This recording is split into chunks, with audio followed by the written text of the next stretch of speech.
So I've got my Misty Acres Nursery hat on today, literally and figuratively. So these are Kamahi, New Zealand native, grow 25 metres high in the bush.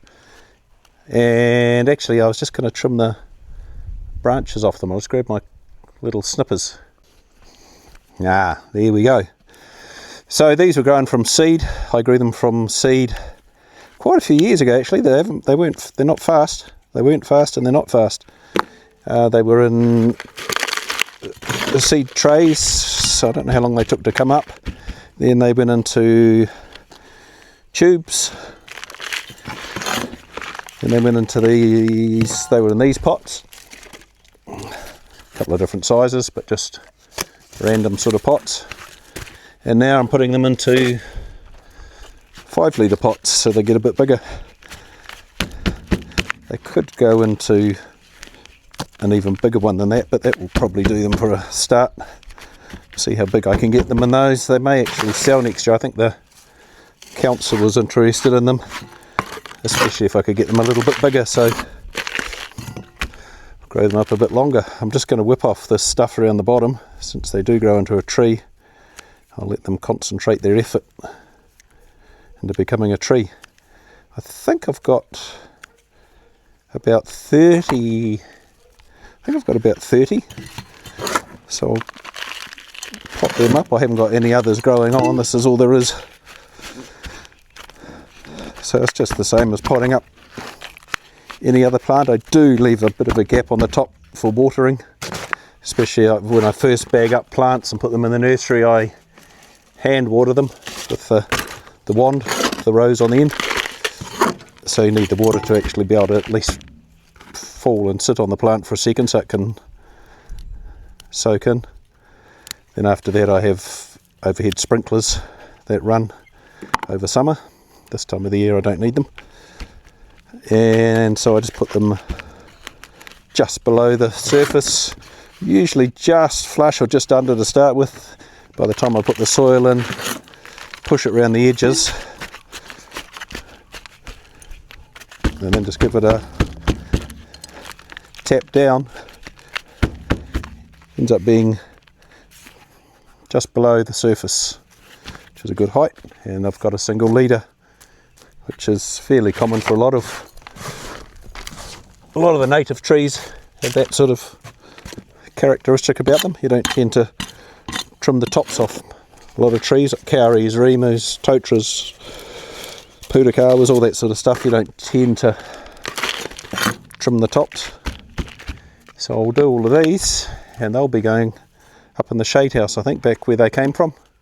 So 5 of these were quite big pots they had been in, so I'm putting them into what we call a PB12. So these are a little bit bigger than the 5 litre pots I was using.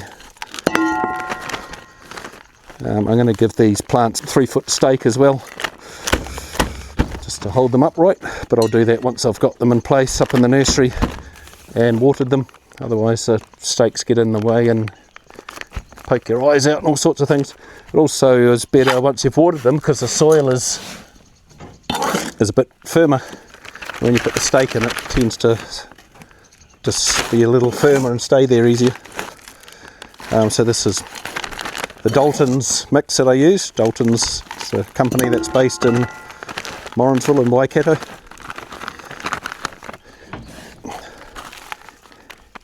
And I had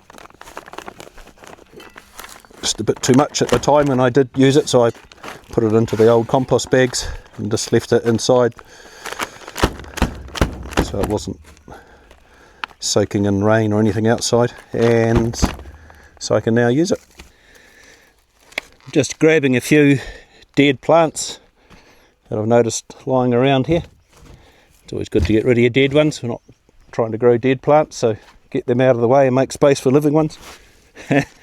That reminded me of a story when I was an apprentice, and I did my apprenticeship at a nursery like this, but way bigger. It was 10 acres, but it was all in bags like I do, in pots and bags. And it was Christmas time, and we went we had these old Bedford trucks that weren't allowed on the road. That didn't have windows and they didn't have door nylings, and the seats were rickety, and they went about 20 miles an hour, which was fast around the nursery, which we used to test sometimes to see how well they would go. And it was Christmas time, and I was still relatively young, and we 4 or 5 of us got on this flat deck Betty truck, and we loaded on a few plants, sort of old ones, not dead ones like these, but old ones that were a bit had it. And we went down the gravel road that our nursery is on to some people down the road. It's probably about a mile away, maybe a bit less. And there was a Commune that was down the road. So we turned up there the day before Christmas, and because we were finishing at lunchtime, so we sort of mucked around a bit that day. And we went in, did a lap of, went in, stopped, and this guy came out. And he said, "Hey, g'day, we're from the nursery up the road. Wonder if you want some plants, and we'll swap you for some fruit and veggies," because like all communes, they kind of were a bit self-sufficient, I guess. And this guy said, "Oh, I can't do that unless we have a committee meeting." And we kind of didn't really care anyway. We were having a drink, no doubt, while we were hooning around. And we said, "Oh, well, you can have the plants anyway." So he took them off. I don't know, it was maybe 10 or 15 plants. So he said, "Oh, thank you very much." We did a lap of his lemon tree on the lawn, and went back up the road and went home and sort of started getting ready for our early finishing and Christmas barbecue and party. But yeah, quite funny. So we weren't throwing the plants away, we were giving them away, but we didn't get anything back for them, so it was a shame. So I've got these dead ones here that I'm getting rid of. I'm not giving them to a commune or to anybody else. They had it. I think these ferns dried out actually. They may come away. I might give them a chop and see if they come away. It's not like I haven't got a whole lot of them, but I suppose I could do that and see how they go. So I'm just going to stake these kamahi. Just using 3-foot stakes. And yes, they do measure them imperial length. So when you buy them, even in New Zealand, who like to be metric, these are still sold as 2, 3, 5, 6, 7-foot canes. So these are the 3-footers. And then the tying of these is just use these green ties and just give them a tie about where you think they need them. Sometimes one's enough, sometimes 2. So hopefully you can see on the way I've got the camera set up. You can get little machines. It's like a staple gun. I was going to say it's like a staple gun. It's not really like a staple gun at all, but it's a little machine, manual thing, as if you're going to use a staple gun. It has ties on it, a roller tie, and you put it on and click it, and it actually does staple around the back. They're quite commonly used, especially people who are growing climbers and things, when you've got a lot of staking. So people that grow climbers, a lot of climbers, anything that needs tying, they're good because you just push it around the plant and go click and it staples. You can put on dozens of them in the blink of an eye. I don't really need those because I don't stake and tie an awful lot. I'm only putting a couple on each plant anyway, so it's not a necessity for me. But they can work quite well. They can also kind of get tangled up now and again and they drive you around the bend, but when they're working good, they're really good. Right, so that's those all staked up. The ones that came up even higher than the stake, they got 2 ties on them, and they should be good for a while. If they get really tall and look like they need more staking, I'll put a 6, or I think 5 foot actually is what I have. I put 5-foot stakes on them.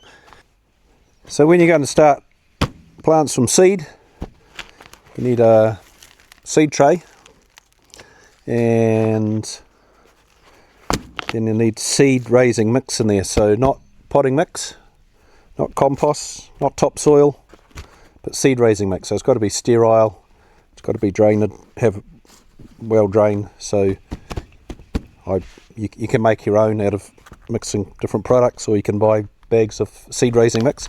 So they get scattered in there, the seeds, and then light covering, most seeds anyway, get a light covering over the top of the seed raising mix. And then I use a mister to water them, and they get watered every day. After however long that may take, 3 months, 6 months, some things a year, some things 2 years, but after they've popped up, they end up looking like that. So this is a tray of Formium tenax, which is flax.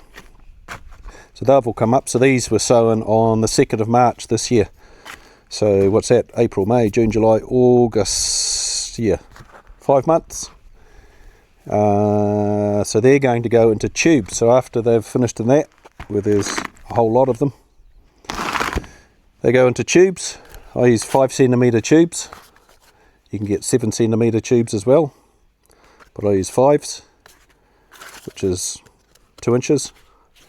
And I use a bit of soil and put those in, which is what I'm going to do that in a minute.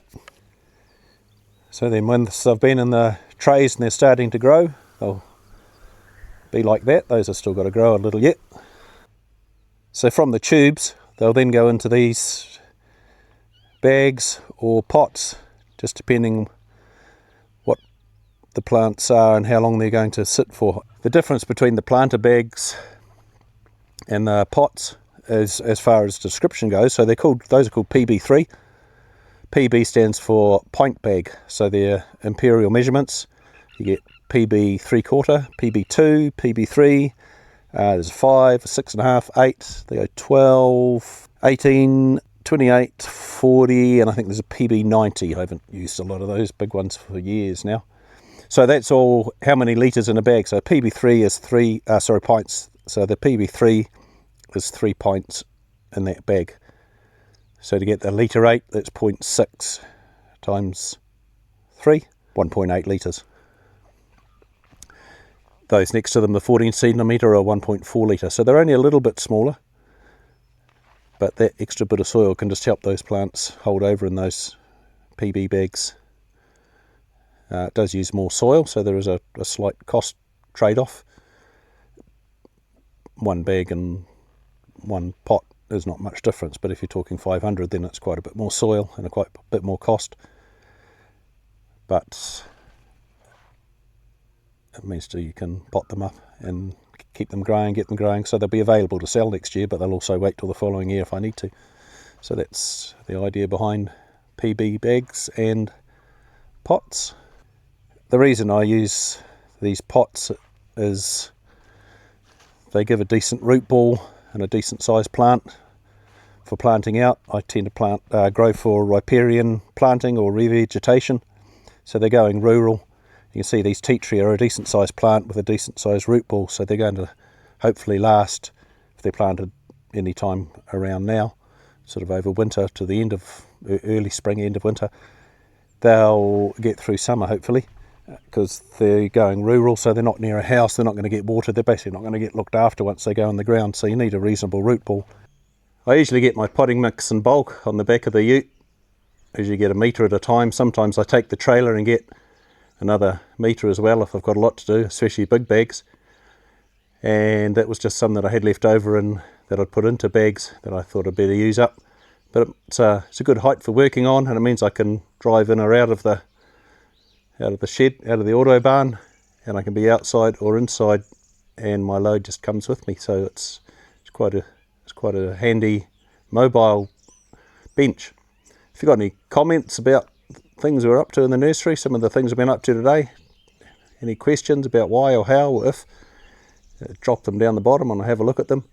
Remember, there's more than one way to skin a cat, and this is my way of doing things. I think it's fairly standard what I do. There'll be little idiosyncrasies, but this is pretty much how it's done, I think. But yeah, any questions or any thoughts, drop me a line. Bagging these flax up, I tend to get this spade. Actually, a friend gave me this. He gave me 2 of these, so they're little. He's shortened them down. They use them for digging under houses when you're doing the footings and you haven't got any height, so you've still got a spade to dig a hole when you're crouched under a floor. I've given them another use, and I use them to get my plants out of here. So I just take a few at a time. Sometimes I do this inside in the auto barn rather than outside here. It's good if it's cold because I can be inside, or if it's really hot in summertime. I sometimes come out here and put an umbrella up, but sometimes I'll just go in there with the door open. I can look out and listen to the radio. So that loosens them up, just hooking them out with the spade. And luckily it's not hot here today, it's not sunny, so they're not going to dry out. Otherwise I would have an umbrella up, because these will dry out as I'm getting through them. So I don't pull them all out to start with. There's probably already 20, 30 there. So I just put them in the trays, in the tubes, and then in the tray. So it's got a little bit of soil. I push it down to make sure it's firm on the bottom already. Hold that in at the right length because I want to make sure that the root's in the ground. So trying to put it in at the height it once was, like all planting, can be a little tricky because they're so sort of flimsy that they want to fall over. So you're putting them at least where they were, maybe just a smidgy lower, but too high, and they just all fall over. And then I just give them a tiny little push just around the very edges, just enough. Otherwise I find if you don't do that, the soil subsides when you water them and it ends up being quite empty and a bit loose. So I'm not pushing on the roots because the roots are quite small, so they're hanging straight down from the plant anyway, and I'm pushing on each side, so I'm not squashing the new roots.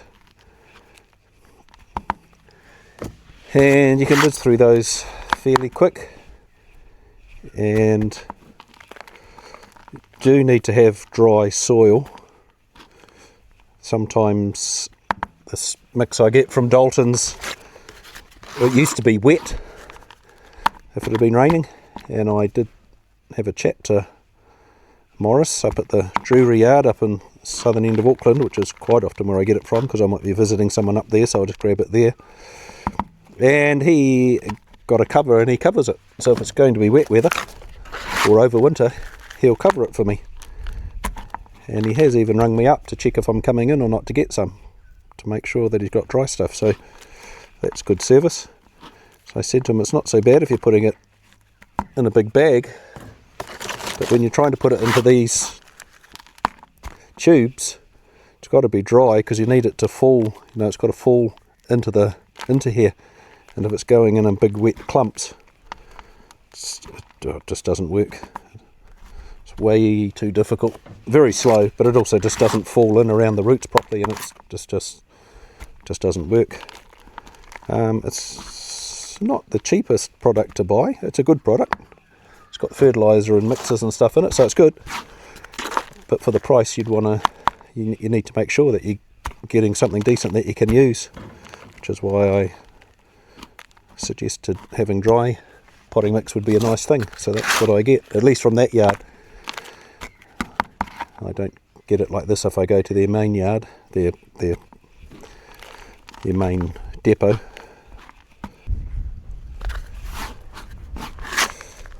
That's nearly a second tray done. That's 120 already. If you've never seen a flaxseed before, they're quite small little black seeds I'll grab. They're still attached to the plant, obviously, where they've grown from. If I bring one up here, you might be able to see it, hopefully. If I hold that there like that. So they're just flat, kind of like that raffia paper or sort of twine stuff that you can get. When you have a whole handful of them, they're quite slippery, sort of like you can imagine they'd get flaxseed oil from them. They're sort of a bit greasy and slippery. So you collect those just straight off the old flower pods from flax. This is the big one that you see around, Formium tenax. They grow like probably 3 metres high, at least the top of the flower stem is. And that's what these are. They can handle the wet, they can handle the dryish weather, I guess, but they can definitely handle the wet. Well, that was one tray of those flax, Formium tenax. So we've got 1, 2, 3, 4, 5, 6, 300 plants there.